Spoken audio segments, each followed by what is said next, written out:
अंतिम दिनों की भविष्यवाणी। दानियेल 12 अध्याय।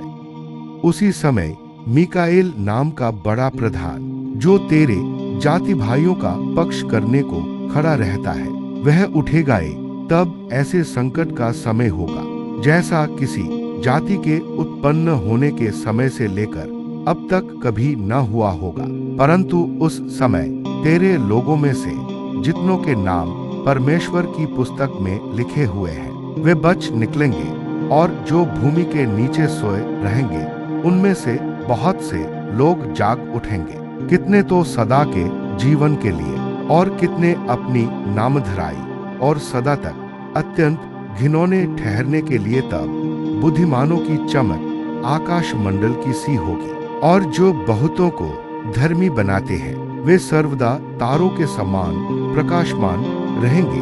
मत्ती 13:43-4। परंतु हे दानियेल, तू इस पुस्तक पर मुहर करके इन वचनों को अंत समय तक के लिए बंद रख, और बहुत लोग पूछपाछ और ढूंढ करेंगे, और इससे ज्ञान बढ़ भी जाएगा।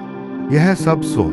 मुझ दानियेल ने दृष्टि करके क्या देखा कि और दो पुरुष खड़े हैं, एक तो नदी के इस तट पर और दूसरा नदी के उस तट पर है। तब जो पुरुष सन का वस्त्र पहने हुए नदी के जल के ऊपर था, उससे उन पुरुषों में से एक ने पूछा, इन आश्चर्यक्रमों का अंत कब तक होगा? तब जो पुरुष सन का वस्त्र पहने हुए नदी के जल के ऊपर था, उसने मेरे सुनते दाहिना और बायां अपने दोनों हाथ स्वर्ग की ओर उठाकर सदा जीवित रहने वाले की शपथ खाकर कहा, यह दशा साढ़े 3 काल तक ही रहेगी। और जब पवित्र प्रजा की शक्ति टूटते टूटते समाप्त हो जाएगी, तब ये बातें पूरी होंगी। यह बात मैं सुनता तो था, परंतु कुछ न समझा। तब मैंने कहा, हे मेरे प्रभु, इन बातों का अंत फल क्या होगा? उसने कहा, हे दानियेल, चला जा, क्योंकि ये बातें अंत समय के लिए बंद है, और इन पर मुहर दी हुई है। बहुत लोग तो अपने अपने को निर्मल और उजले करेंगे भी, और स्वच्छ हो जाएंगे, परंतु दुष्ट लोग दुष्टता ही करते रहेंगे, और दुष्टों में से कोई ये बातें न समझेगा। परंतु जो बुद्धिमान है, वे ही समझेंगे।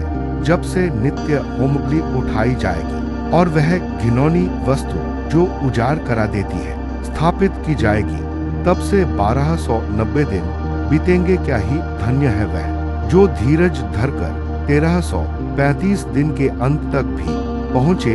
अब तू जाकर अंत तक ठहरा रहे, और तू विश्राम करता रहेगा, और उन दिनों के अंत में तू अपने निज भाग पर खड़ा होगा।